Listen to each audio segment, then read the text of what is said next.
The guys are ready, so let's hand over to Rob Rose, JB, PB and Aldrin, and get on with the show.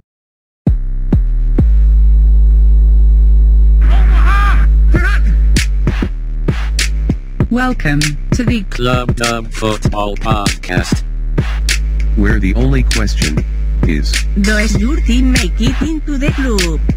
Can he get in? No, he cannot!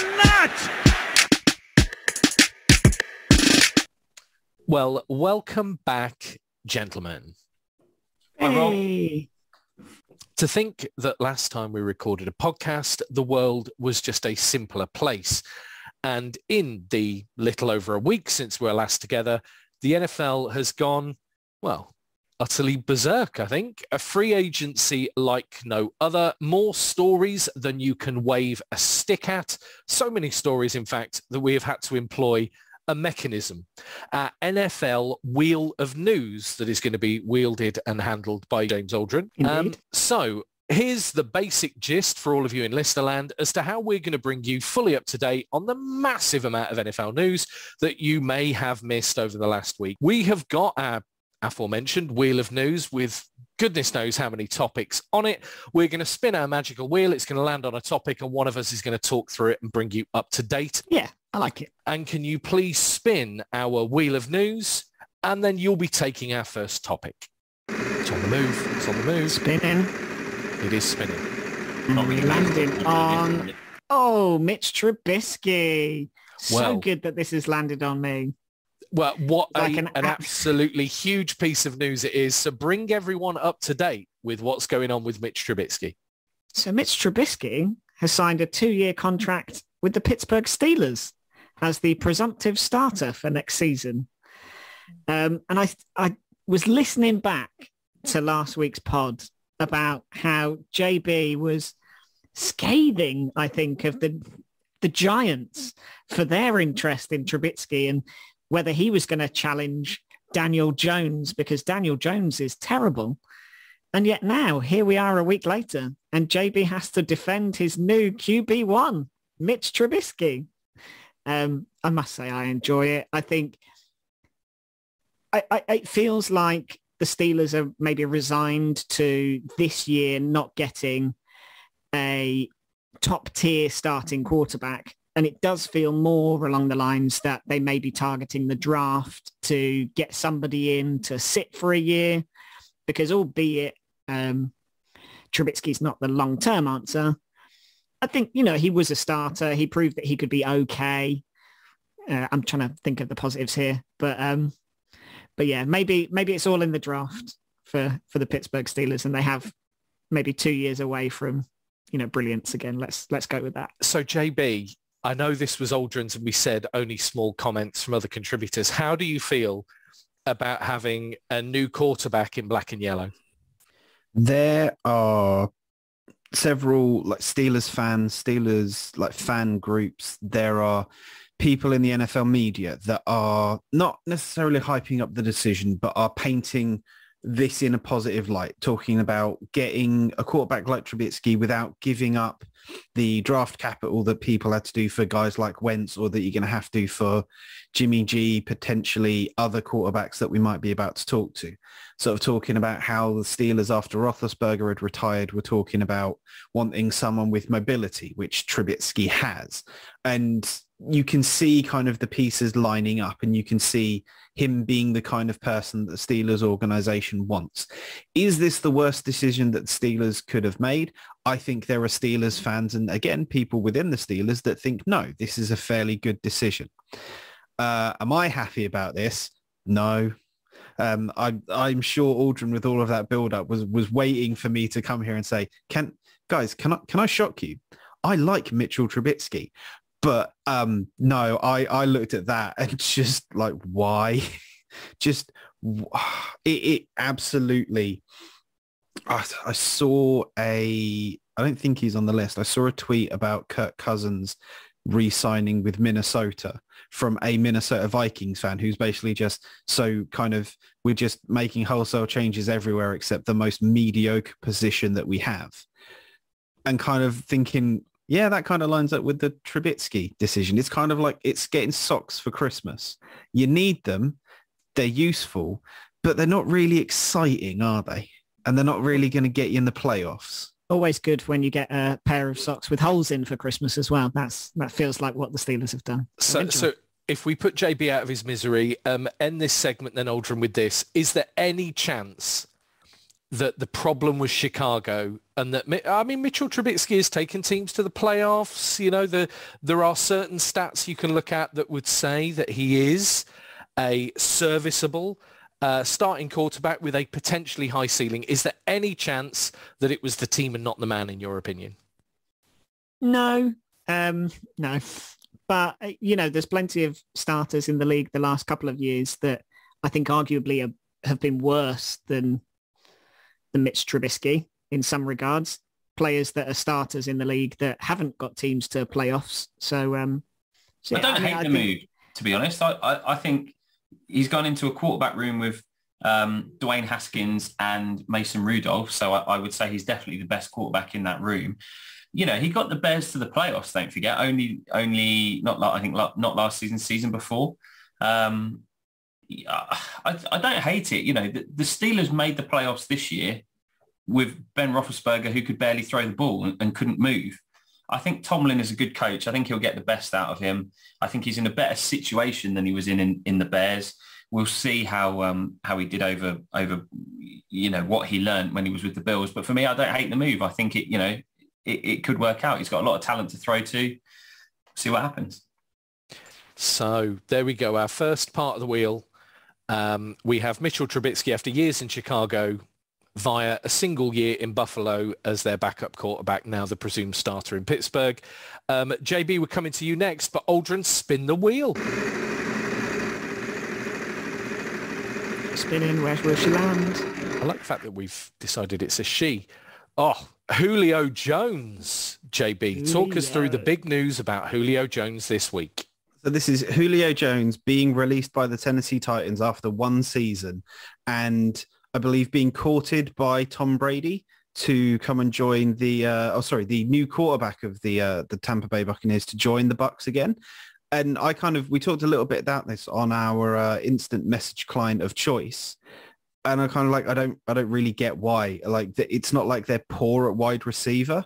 And I think Aldrin kind of made the suggestion of the fact that, well, they've lost OJ Howard to free agency.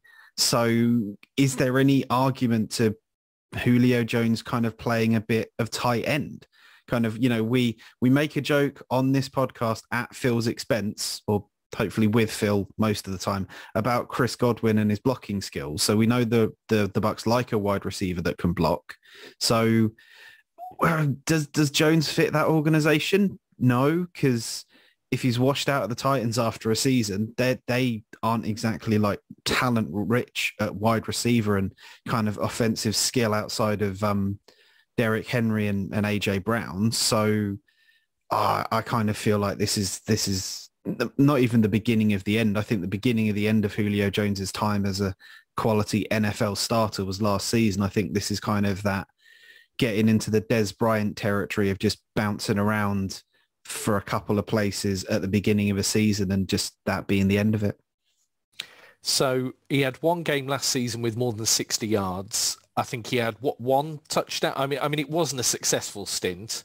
He was coming off injuries, but I think you could say this for probably the last few seasons, if you've been following the Julio Jones experience. His name and his early career production will probably mean he finds a home somewhere.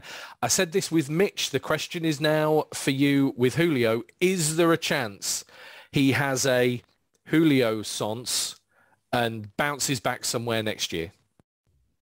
No. Back to you. That was quite straightforward. We've got so many things left on the wheel, Aldrin. Let's spin it. Let's go for the next. And we're coming to you, PB, for...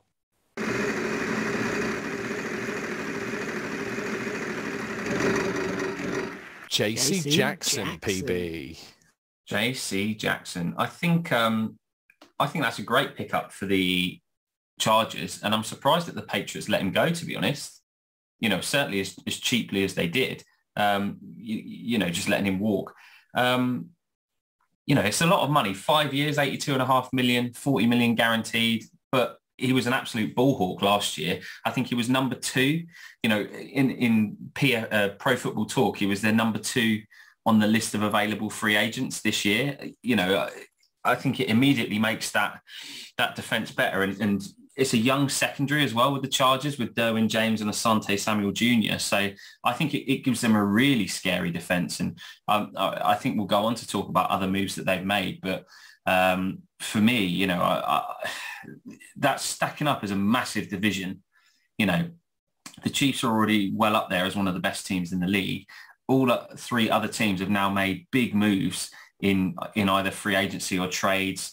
And I think they had to do something. But if I had to pick a defence that I wouldn't want to go against, I think right now it would probably be in that division, would be the Chargers. So I think they're unlucky to miss the playoffs last year.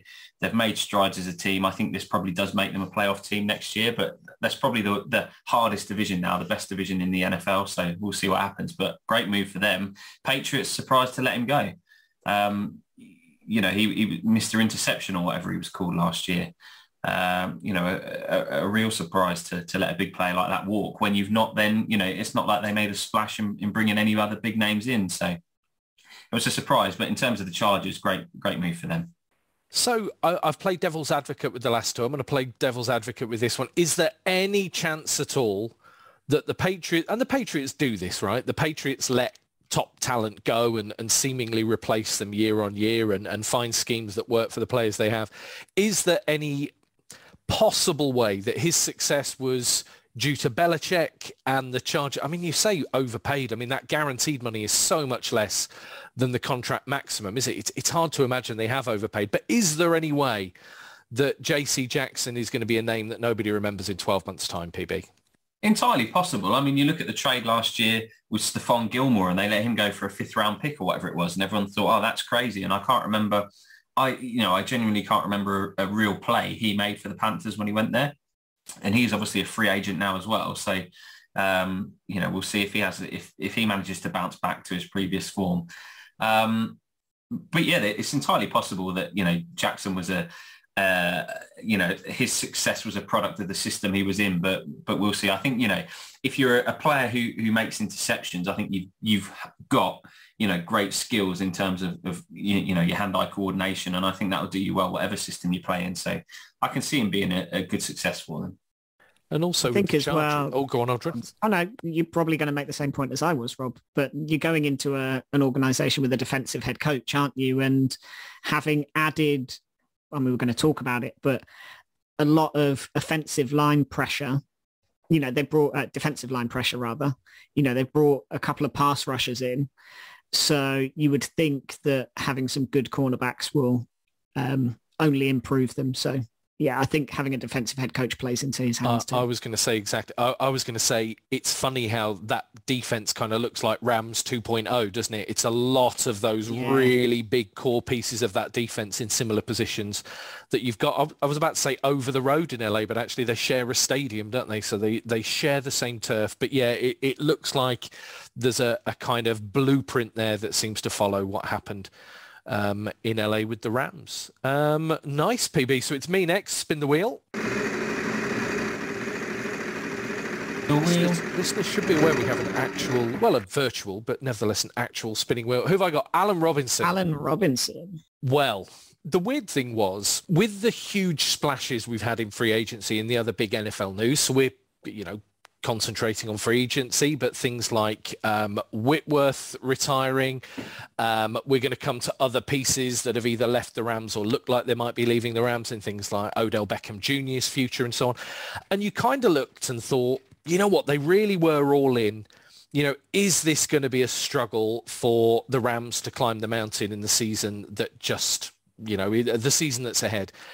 And then they go and make a splash like this, and you think, well, it absolutely is. I mean, Allen Robinson is a strange one because he obviously stuck around in Chicago under the tag and didn't really play up to that, being kept for that extra year. It was a very quiet year. He didn't really have the kind of production that really should make him garner huge amounts of attention and huge salaries.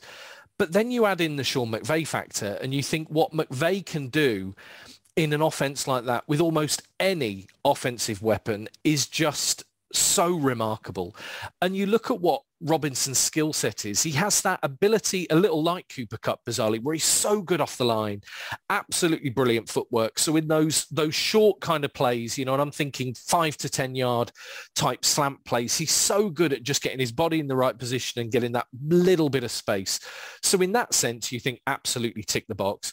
But also he has something that, well, in part Cooper Kupp doesn't, in terms of the physical attributes, to be a go up and get it type receiver or a speed receiver on the outside, potentially. I mean, I say potentially because we didn't really see it too much with Chicago last season. You know, is there a downturn or is it more of his situation? And ultimately, you know, that playing situation, you know, the talent or the lack of it around him. But actually, all of a sudden, you start to look at the Rams and think, are they just 1 or 2 pieces away from being ready to go back to back? You know, Matthew Stafford did a great job with the talent that was around him. Apart from a wobble at the end of the regular season, they looked really, really strong at the start of the season. And of course, in the Super Bowl, where they, you know, had that drive when they needed it.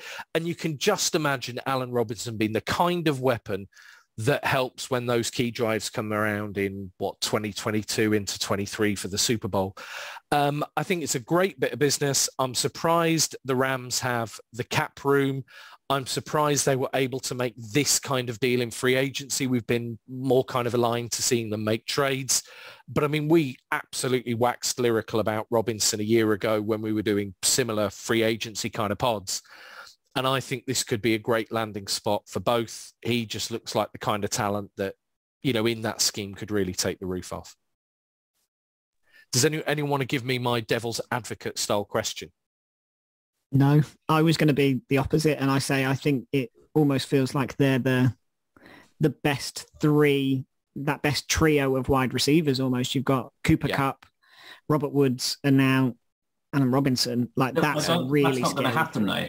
That's not going to happen because I'm 99% sure they need to trade Robert Woods before they can make the Allen Robinson deal official because of the money involved and to get under the cap. So I'm pretty sure, because teams have rung them. You can restructure and change anything. Yeah, but I don't think it's going to happen. I'm pretty sure that they're going to trade Woods and Robinson. Robinson will be the Woods replacement. I mean, but even then, the expectation is that OBJ comes back to the Rams on a team-friendly deal. So, you know, your 3 receivers of Kupp, Robinson and OBJ, you know, is still a ridiculous trio. But I suppose, Rob, if we were giving devil's advocate, you know, do you say that Robinson is the second receiver on a team because he'll be behind Cooper Kupp? Will he be as effective? Will he be as good as he looked when he was, he was the main threat, the main option, or because he was the only guy, is that why he looks so good? So that'll be interesting to see. I think it's a weird one because there's a little bit of this, maybe not coming into this season, but certainly last year in Arizona, where you had games where I'm not sure DeAndre Hopkins was taken out of the games, but he was so heavily covered. You know, you'd have potentially a cornerback, a safety, you'd have a linebacker kind of favouring whichever side of the field D-Hop was on. And the only thing I remember an interview with Cliff Kingsbury about, it's easy to keep D-Hop happy if he doesn't have the yards, if he's scoring the touchdowns. And that's it. You know, if you've only got 60 yards out of Hopkins, but he's got 1, maybe 2 touchdowns in a game, I think players absolutely go for that. And the Rams just have that ability, a bit like the Chiefs, you know, to put up huge amounts of points. You can imagine there will be a scheme to keep everybody happy. I think it probably helps Robinson being the number 2. And arguably there's going to be 3 receivers, whichever names they have, who are going to need watching by whoever they're playing against. I think it should help him. My only concern is last season, not only statistically, but also when you just watched him, he wasn't as explosive. And at the moment, I'm happy to put that down to the fact you had a quarterback finding his way and a number of bit part players coming in Chicago. But yeah, as much as I think it is a good deal, that would probably be the only risk. So Allen Robinson, a star of our free agency podcast 2 years in a row. Aldrin, spin the wheel. We are back with you.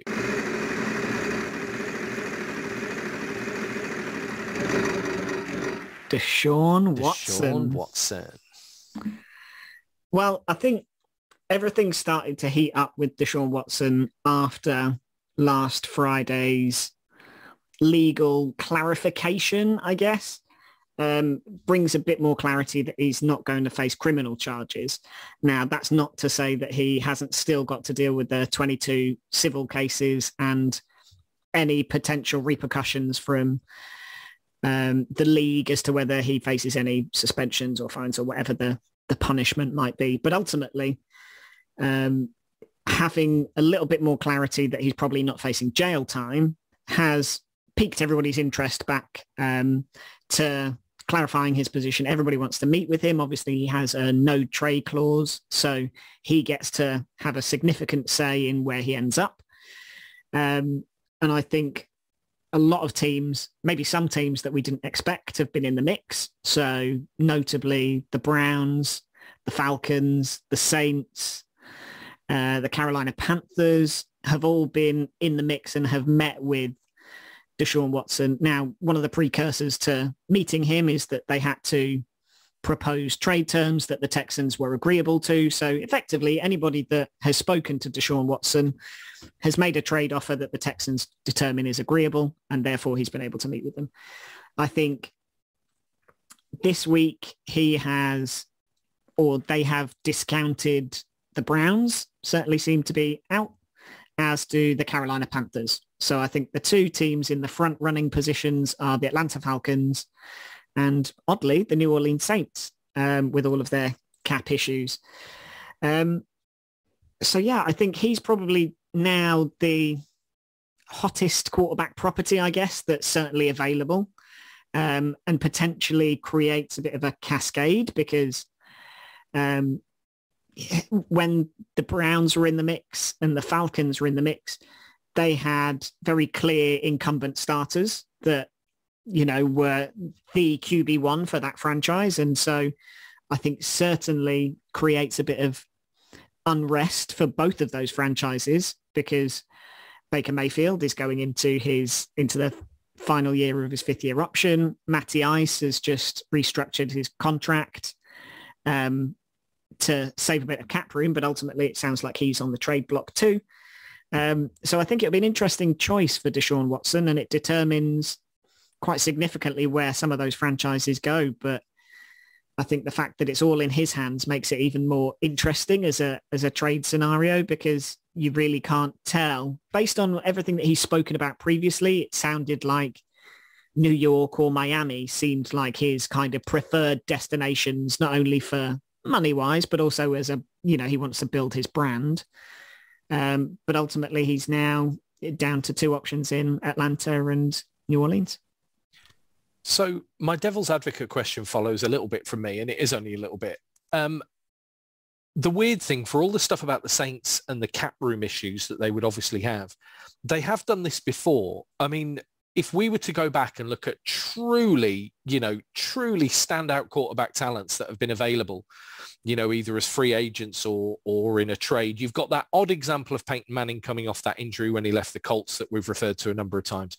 But the one before that, and I'm going back a good number of years, was Drew Brees when he came out of the then San Diego Chargers and ended up having a franchise built around him in New Orleans.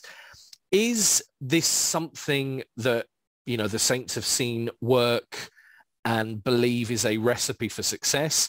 Or is there a problem here that actually we're talking about a quarterback, as good as he is, or potentially might be the problem, has been as good as out of the game for a whole year, not practicing, preparing for a game day? Is there going to be a potential for a Le'Veon Bell type situation where a year out of the NFL means that we never quite see the same player again, do you think? I don't know, JB, did you have a comment you wanted to make? But ultimately for me, I think, yes, that is a big risk. The risk is that he spent too long away from the top end of professional sports because he's not really been playing or active. But ultimately, I think the reason that he's not been playing or active has been through sitting out and not through injury. So I think that's the one thing that would encourage teams, knowing that he's still been fit, healthy, training, and ready to go in a lot of ways, just not part of the game day squad. So kind of my thing was kind of going to be on that Matt Ryan Atlanta Falcons kind of note, because like news obviously today of the fact that the Falcons sort of seem to have been told they're the front runners, it's going to happen. And then there was the news that also broke about the Falcons pushing back a date related to Matt Ryan receiving a bonus from Tuesday's roster vote. It's been pushed. Yeah, it's been pushed from today as we're recording it, which is Friday, to Tuesday. And it's not the date that he's going to get paid. It's just kind of the date that he's going to have earned it. So really, it's not about is Matt Ryan going to get the money. It's who's going to give Matt Ryan the money. And you have to feel that they're making that decision because they want the extra 2 days to be able to sort out a trade partner for Ryan. And you have to think Ryan has agreed to that pushback because it's like, right, I'll help you out. You help me out. Don't trade me to the Giants or any other team that he might not want to go to or something like that. So, but on the Deshaun Watson thing, yeah, I think that's the biggest concern that I've had, kind of like Aldrin's just illustrated there. It's a year out now. And yes, he's a professional athlete. Yes, we understand that, you know, he was still taking part in training to a degree. He's not played in any games, and he'll be moving from a year off to a completely new organization with a completely new setup and playbook and everything like that. So we might see that same Deshaun Watson one day, but we won't see him immediately, I don't think, unless Deshaun Watson is on the field an incredible player. And the wheel is spinning again.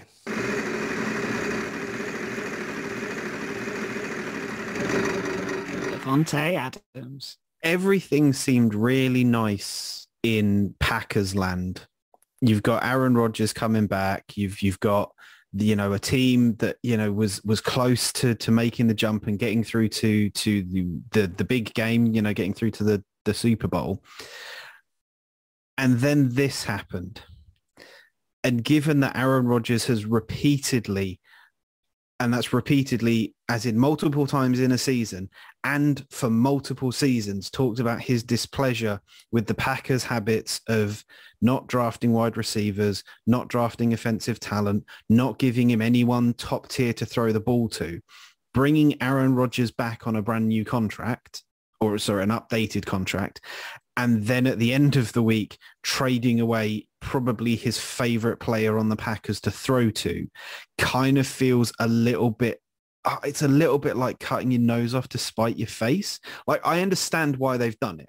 Like, Adams's contract was I don't want to say untenable, but was very, very close to being one of those things that was like, look, you really need to take a pay cut to sort us out here. And there's a part of it that kind of thinks, well, with what they had to do to keep Rodgers, was Adams just the sacrifice that you kind of like, you have to make? And when you're asking yourself as a team the question, who would we rather have, Aaron Rodgers or Davante Adams? Yes, you'd probably want to keep Aaron Rodgers, but surely the correct answer is both. We need to find a way to keep both here, because not only do we need top tier talent for our guy to throw to, but we also need to keep Aaron Rodgers happy. So surely there is somebody, I mean, they could end up drafting, but surely somebody will be coming in to at least try and fill that gaping hole now on the roster. I mean, it's like, very... Aldrin is very helpfully displaying the Packers depth chart for us right now, which includes wide receiver 1, Alan Lazard.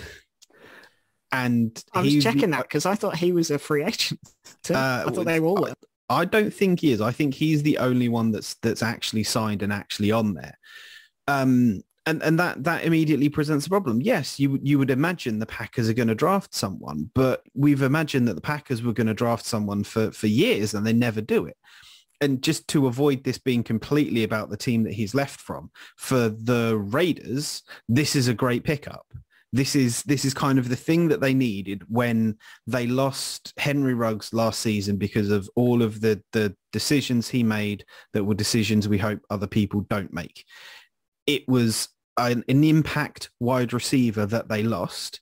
And now they've gone out and not just got an impact wide receiver, but a guy that has single-handedly taken over games and pulled a team over the line in conjunction with his quarterback. Derek Carr's not as good as Aaron Rodgers. I'm sorry, Derek. We know that you love the podcast and years thing. Hope that isn't too heartbreaking for you. But he's still good. He's still got a heck of a lot of talent. And he needs, through his career, he's needed a guy like Davante Adams to throw to. Now he's got it. That Raiders team were pretty unexpectedly frisky last season. I think they'll be better still this season. They were college teammates, weren't they? Carr, and they were both like the most successful players in their college organizations when they were playing together. The Raiders got him for a steal as well, a first and a second for a top 10 at least, if not top 5 wide receiver. Yeah, absolutely incredible. The talk is as well that Green Bay offered him the same money. So it was never about the money. And I think it shows the difference between Aaron Rodgers and some other quarterbacks who maybe take team-friendly deals. You know, Aaron Rodgers has added more money to his deal to take up a bigger chunk of the cap. And obviously that restricts the team that they can put around him. And maybe that was part of Adams' decision as well. But allegedly he was made aware of the development. So I don't think he signs his deal not knowing that they, so it's not like they've signed Rodgers and then pulled the rug from under him. I think he knew all along. But yeah, I think it's a steal for the Raiders and luckily for them because the rest of their division's got a lot better and obviously that's improved their prospects as well. I agree on all of that. I think Rodgers coming out after he'd signed his new contract and he made that comment, didn't he, to say, yes, I'm back, but the numbers are not the numbers reported. And you do wonder if he knew that Adams was going out the door and whether he was preempting this chat about whether it was his contract that forced it. I'm with you. I mean, Davante Adams, along with probably Cooper Kupp, probably as good a receiver as there is in the league, can do everything. Short yardage, physical, can go up, best footwork in the league. I mean, I was talking about Allen Robinson's gifts earlier. I think Davante Adams is the absolute best at those three things. That short yardage footwork, creating space, that ability to just absolutely stride downfield and to just catch, probably with DeAndre Hopkins, that ability to just catch almost anything thrown in his direction. Just great hands so much of the time. I'm with you, PB, an absolute snip. JB, my devil's advocate question, is there a way that Aaron Rodgers made him look good and that with Davante Adams now being paired with Derek Carr, we'll see a drop-off in performance? I mean, yes, because Aaron Rodgers does have a habit of making people look good, but there was a clear talent discrepancy between Davante Adams and every other wide receiver on the Packers. So if it was Aaron Rodgers just bumping everybody's stats and everybody's talent up, you'd have seen that with whoever it was that was catching the ball. And with that, I have no further arguments, sir. Aldrin, spin our wheel. It's a spinning. Christian Kirk, PB, take it away. I think Christian Kirk is now the third highest paid wide receiver in the league, having had four 100-yard games. Never had a 1,000-yard season, I don't think. It is absolutely unreal, and maybe it's that the Jags kind of can't attract the right players, or can't attract big name players, so they're having to overpay. But this is a massive overpay. 18 million average, for over the course of the contract. Like, it's, for me, I mean, he flashed good games at times for the Cardinals last year. But behind, a good receiving core, so often he's open because other people aren't. But yeah, like, absolutely crazy for me. Like, I don't think anybody I know has been able to believe that deal. So who knows? It might turn out to be an amazing steal for them, and actually he becomes the best receiver in the league. But I'd find that very, very hard to believe. So I think it's a strange decision. I think they let DJ Chark go, and he's gone and signed elsewhere for a lower contract. So why would you not pay DJ Chark a little bit more, and save some of that cap room that you've gone and blown on a guy who was wide receiver 3 at most on his team? It baffles me, this deal. Absolutely baffles me. Well, as a Cardinals fan who has watched Christian Kirk, I think he's a good receiver. And I think it's odd to see slot receivers paid so much money. But I will say this, and this is just really in defence of the Jags. The Jags have huge amounts of cap space, and there is no point having cap space in this league. You might as well spend it and get better. And Christian Kirk makes the Jags better. I mean, is he worth that money? Of course he's not. I mean, as soon as the Jags offer 72 million, you know, with 18 million a year, you know, no one is going to come close to that. But the Jags don't need cap space. They need talent. And the only argument I can make for this deal is I do think he makes the Jags better. I think he is a good receiver. Goodness, I don't know if he will be able to do enough, though. It does feel the kind of deal that maybe locks them in, puts a certain ceiling on that team.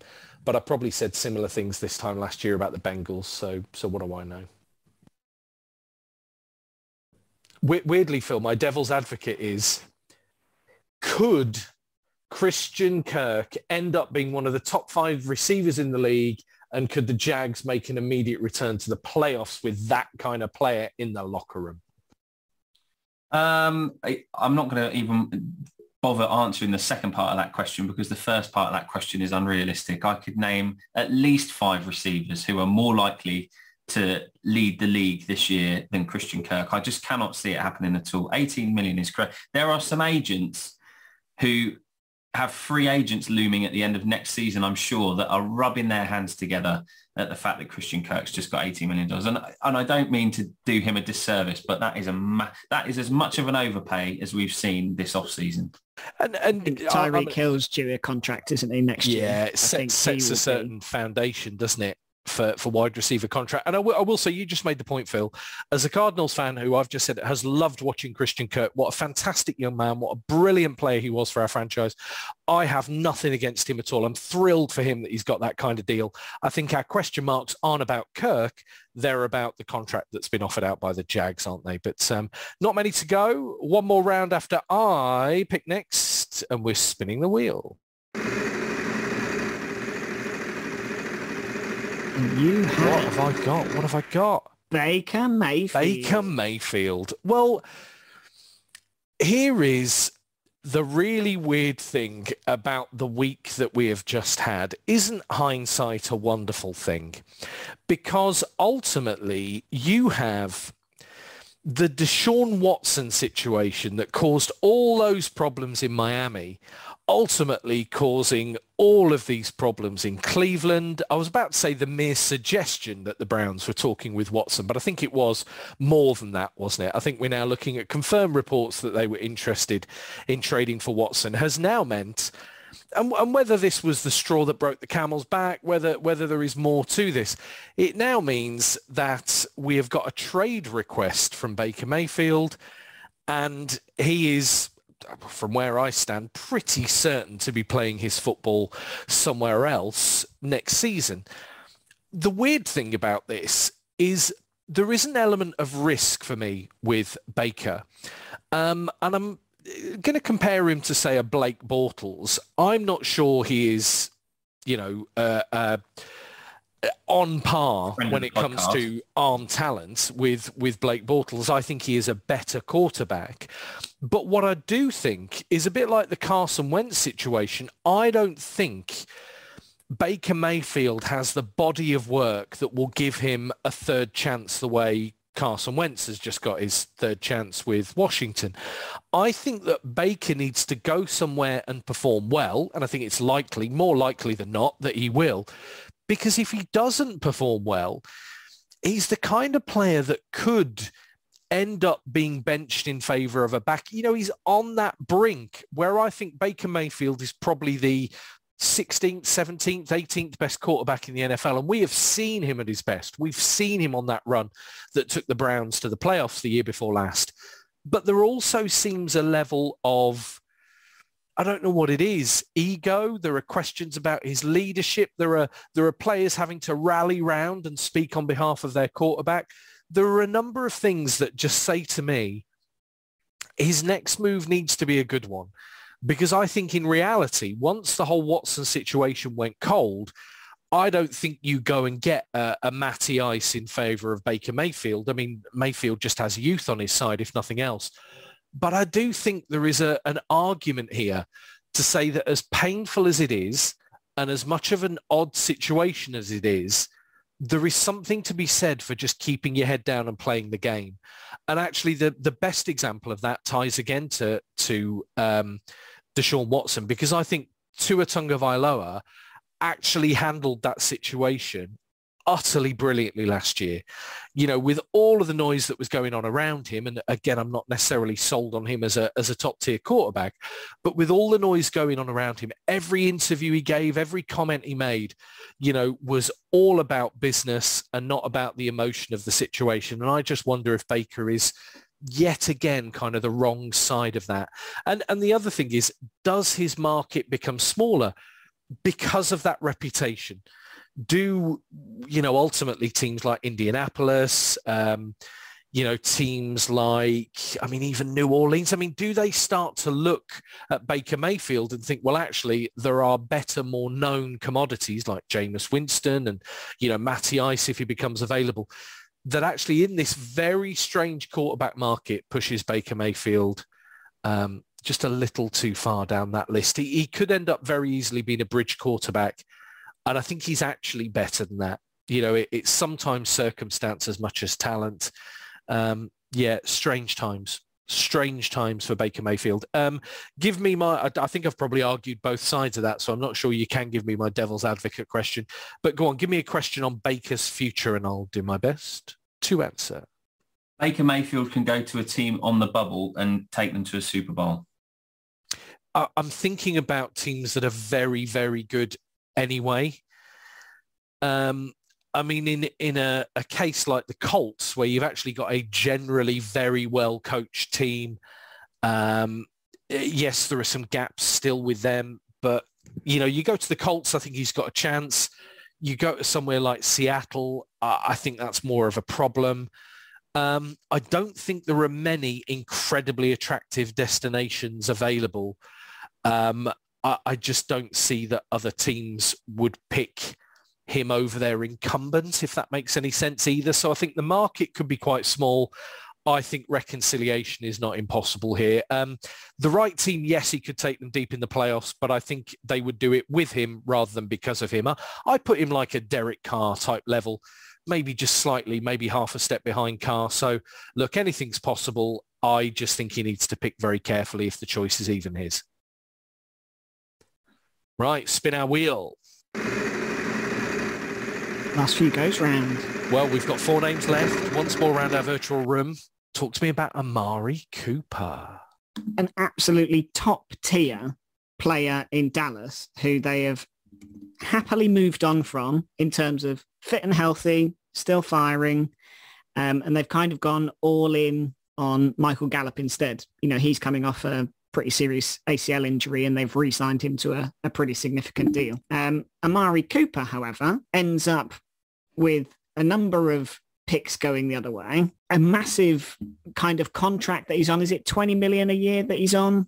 And huge contract, yeah. Yeah. 20 million a year.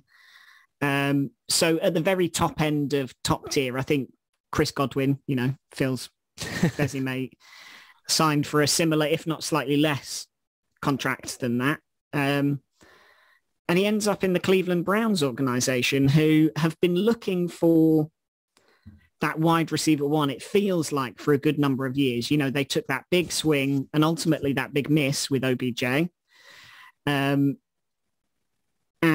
they take Amari Cooper and as a result release Jarvis Landry in order to balance the books a little bit. So it's a really interesting one because I think Cooper, I've thought for a number of years, is an absolutely top tier, real elite wide receiver, you know, and I think his first year in Dallas, he absolutely lived up to that. You know, he looked really, really good. He was an absolute monster in terms of numbers and touchdowns and looked like he couldn't be guarded.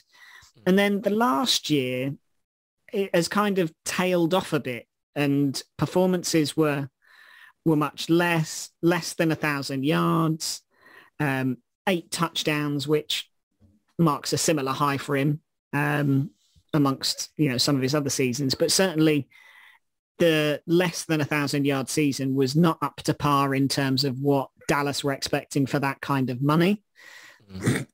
And I think Jerry Jones fell out of love with him a little bit, is what it seemed like. And ultimately they just didn't want to carry that salary.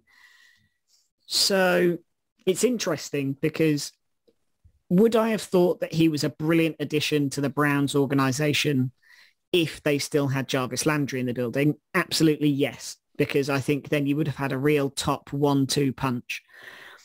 Do I think that just Amari Cooper on his own now and a mix of other mid-level average wide receivers is enough to take them above where they've been? Maybe not.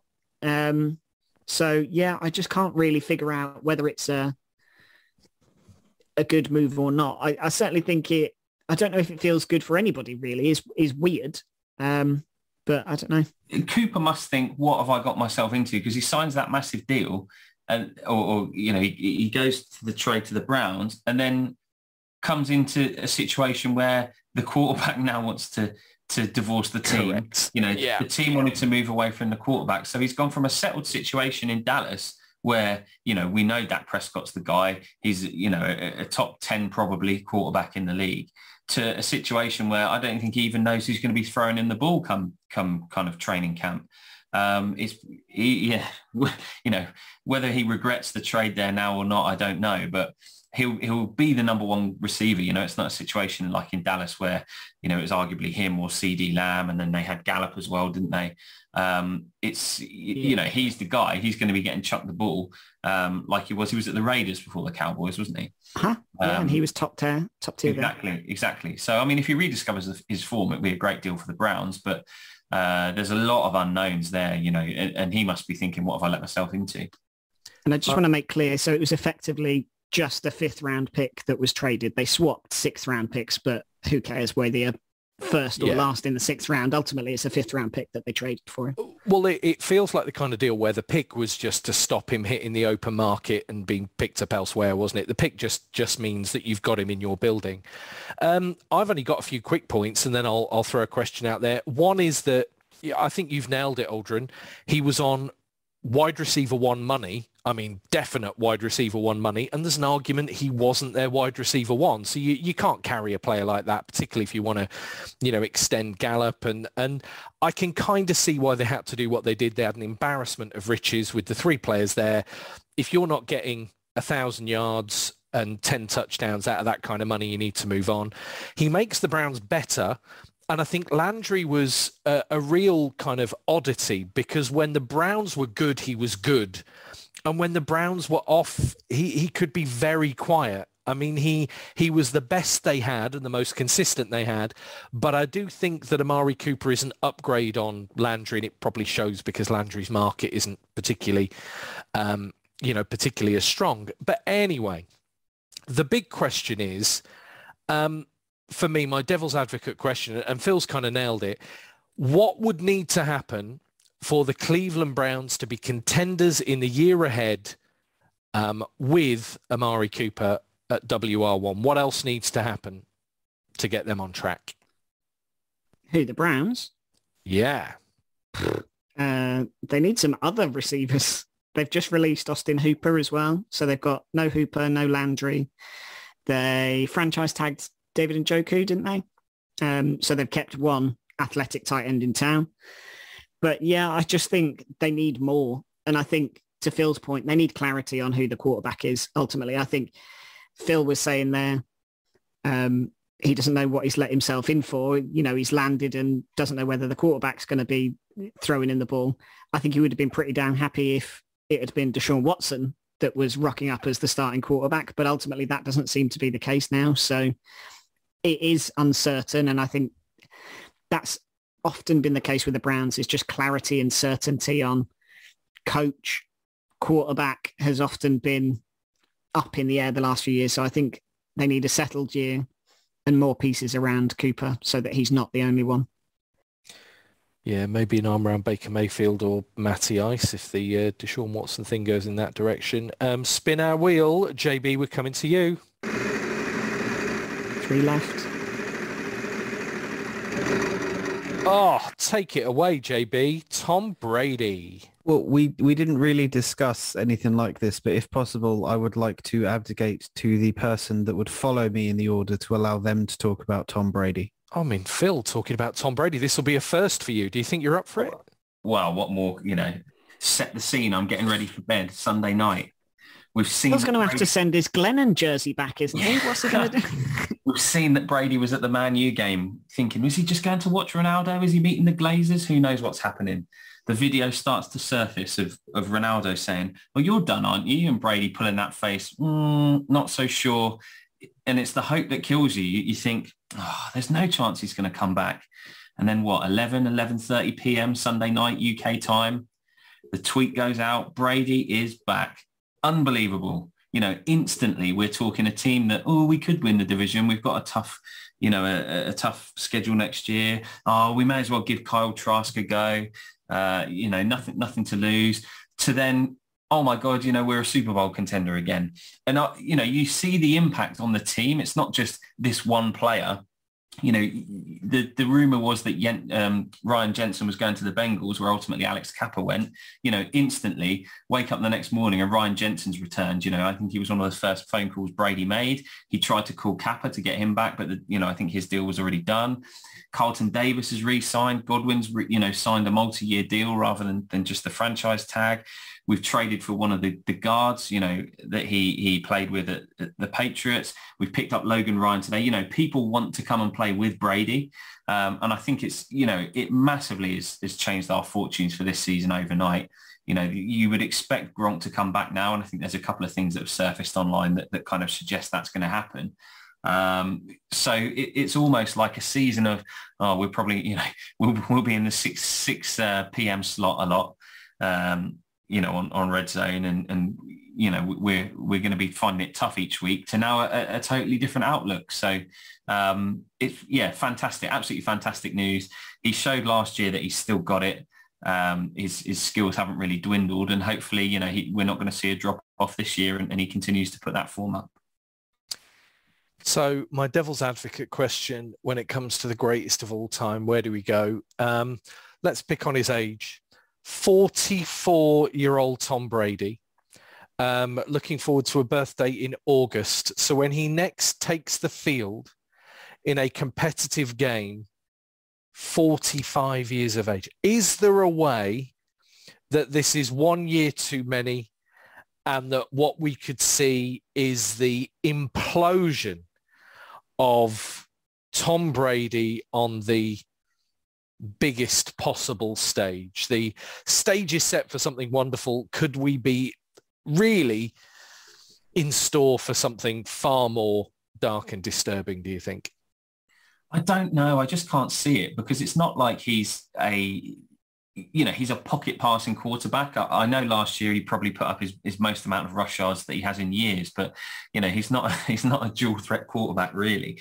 And his skills were still there. His arm was still there. So unless it's, that drastically changes over the last 6 months, or over the next 6 months, sorry, I should say, but he looks after himself and trains himself better than any other player in the history of the game.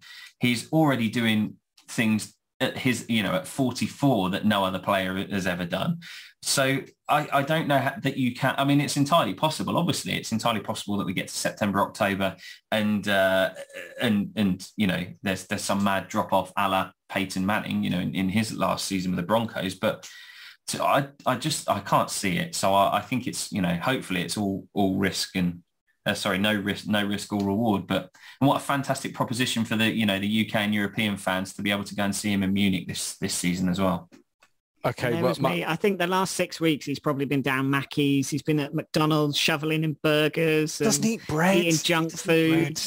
Yeah, eating loaves of bread just by the bagful. What an indictment for the rest of our lives, though, that he spent time at home with his family for 2 months and has decided he wants to go back to being a professional athlete.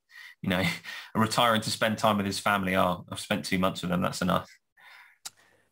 I'm just going to say this, Phil. Tom Brady is the same age as famed wide receiver Randy Moss. Right? I don't know if you know this, who retired over 10 years ago. Just throwing that out. 2012 was the end of Randy Moss. And Randy Moss had a long career. Yes. He retired at age Randy Moss 35. had a Hall of Fame career and still retired 10 years in. This is truly uncharted territory. But I tell you what, I'm not going to start betting against Tom Brady. The league is better with him. The Buccaneers, I think, are probably almost definitely better with him. So Russell Gage as well, who we've just picked up. I missed him in terms of our signings. Brady called him Monday night to recruit him. And I think when Russell Gage was, Brady started playing in the league when Russell Gage was 3 years. Yeah, it's absolutely incredible, isn't it? Russell Gage, I know he's not on our wheel. What a run down the stretch he had as well. I mean, he is a brilliant pickup. And I love the fact that the Bucs, I mean, Brady is clearly back for 1 year and no more. And the Bucs are signing all these players to like 3 and 4 year deals. And in 12 months, they're going to be looking at Blaine Gabbert thinking, well, at least there was guaranteed money. Right. 2 left. And with our order change, JB, the next one is coming your way. 2 pass rushing linebackers to choose from.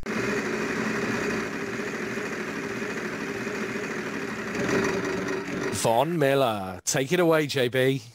See, I'm really glad that it's this one because I remember when we talked about the Von Miller trade from the Broncos to the Rams on our podcast and me thinking that was a really good thing. That was a really good sign for the Rams. I thought he could really do a good job. He'd really help them out and get to the Super Bowl, and being dismissed by several of you, including the person I was just so generous to and letting talk about his quarterback. And I kind of feel a little bit of vindication because I think Von Miller played really well down the stretch, and especially in the playoffs and the Super Bowl really demonstrated that he can still have a bit of an impact.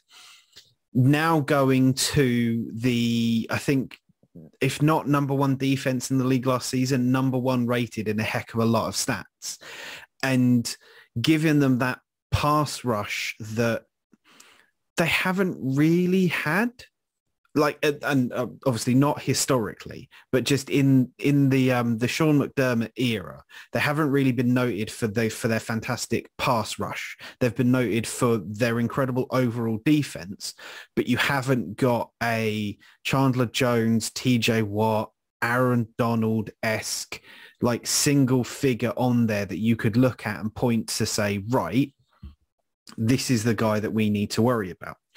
And I think it's an interesting time for Von Miller because there are arguments to say he can be that person still.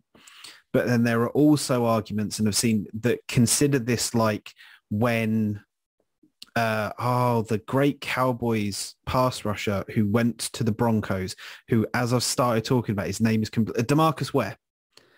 DeMarcus Ware came to the Broncos from the Cowboys, and Von Miller put that over as kind of the thing he needed to be able to take the next step, because DeMarcus Ware basically took him under his wing and said, look, these are the things I do. And just mentored him to go to that next level. And there are people that are kind of saying, okay, is this now the DeMarcus Ware at the Broncos era of Von Miller's career, where it's now not just necessarily about what he does on the field individually, but what he can do to raise a team, raise a position group around him to really perform? And you think if you pick up a pass rusher like in the draft, which the Bills could potentially do, and say, right, that guy got 2 Super Bowls with 2 different teams. He's one of the best around. Just go and have a chat with him about what he thinks you should do. Have a couple of those conversations and see what happens. I love the fact you think it just takes a chat. It's like the time Phil read Dennis Bergkamp's book and believed he was going to be a superstar centre forward. He's not even paying attention, is he? Right, I'm going to play devil's advocate, and I might end up giving away some of my true feelings here, JB. Devil's advocate, my argument is, was it that Von Miller was nothing more than a complementary piece in an already stacked defense? He's going to be 33 years old in a couple of days and has signed a 6-year deal. And I know the figure quoted is 120 million. More than 70 million of that is guaranteed. Is the Von Miller contract going to go down in history as one of the worst agreements ever reached, and I mean, this could make Christian Kirk look like the bargain of the off-season, is there a chance that Von Miller not only never hits the heights, but never gets anywhere near the heights with all that money on his shoulders? No, because Von Miller, by going to the Bills, has a legacy there that he can follow, and that being the legacy of Bruce Smith, like fantastic Buffalo Bills pass rusher who ended up playing until he was 40. So if he can do it, why can't Von? There you go. It was yours to discuss. I am kind of amazed by the money, and just, I did not see that coming at all. I thought a team-friendly extra year in LA might be more likely. Right, it's left for me. There's only one name left on the wheel, everybody. So I get to take Khalil Mack, going to the other Los Angeles team, the Chargers. And I can make this one relatively quick because we have already talked about it. This strikes me as a really smart move when you think about what he does in the overall, the overall plan for the Chargers. So as we were talking about, you have got a defensive-minded head coach in Brandon Staley who has come from the Rams, where he had an absolute embarrassment of riches to work with. But with those riches, he was able to create a truly top 5 defense, wrecking balls at the front, in and around the line, cornerbacks that were ball hawks and were absolutely there to take the ball away from the opposition. And all of a sudden, it looks like the Chargers have those types of pieces. Now, Khalil Mack is not potentially the Khalil Mack of old. I mean, we've said, how can you really judge people in Chicago? But certainly it has been a while since Khalil Mack has been a real splash player. But as much as pressure on the quarterback can often make cornerbacks look better, when the ball is coming out fast, when quarterbacks are hurried, when they're throwing off balance and so on and so forth, I believe the reverse can also be the case. And when you think that they're not bringing in Mack to do everything, they're bringing him in as another piece. You look at Bosa, you look at JC Jackson, you look at the pieces that already exist in that defense, you look at the scheme of that defense. I think Khalil Mack is a great complementary piece. Have they overpaid? Do you know what? Maybe. But then, with those types of picks, what was it, second and third round pick? I mean, there's no guarantee that you're going to swing and hit on a player out of college that's going to come in and have any kind of impact. I think it actually is a pretty good deal all round. I've got to say it's a pretty good deal for the Bears. I think they're starting to build a bit of draft capital and they have an opportunity to build around a young quarterback.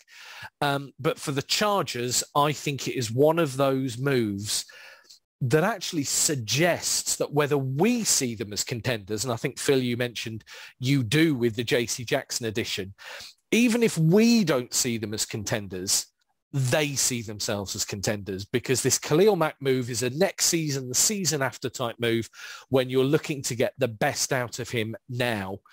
And, I mean, I'm not sure it's a brilliant move, but I think it's a good move.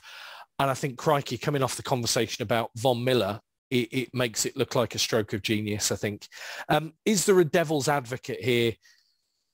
I've probably argued both sides of the case, but is there a devil's advocate argument here, do you think, for, I nearly said Von Miller, for Khalil Mack?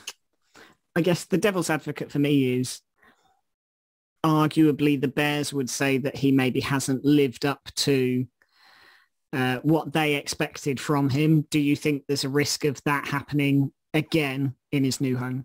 Yes. I think not only is it a risk, I think it's probably a 50-50, isn't it? I mean, we are a long time removed from Khalil Mack's absolutely best plays. He has not been the effective pass rusher. Well, he's been effective. He hasn't been a standout, has he, at the Bears too often. I think the fact that he is just a piece to the puzzle in LA gives him the best possible chance to be successful. But yeah, I mean, we were talking about, Allen Robinson, funnily enough, comes into this as well. You know, he's a couple of years removed from his best play. Can that be found with the Rams? I think there's probably a similar argument for Mac. But actually, I don't think he needs to be brilliant. I think he just needs to occupy defenders in the defense like that. And other people will have opportunities as a result of that as well. I think it's a good move. I think there is an element of risk, as you've described there, Aldrin.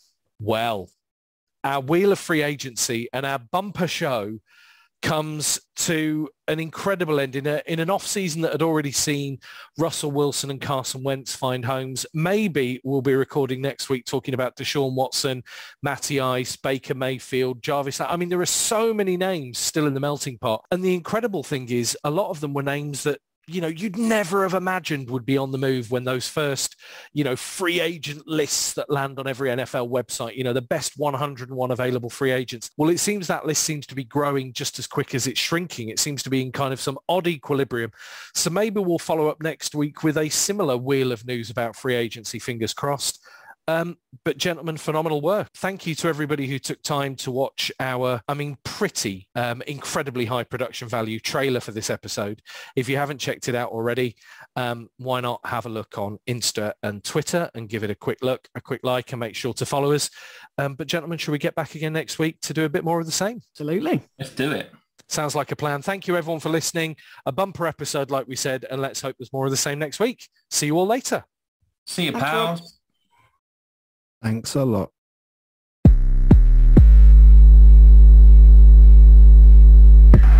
This is amazing. Woo! Remember to subscribe and be cool. Tell your friends.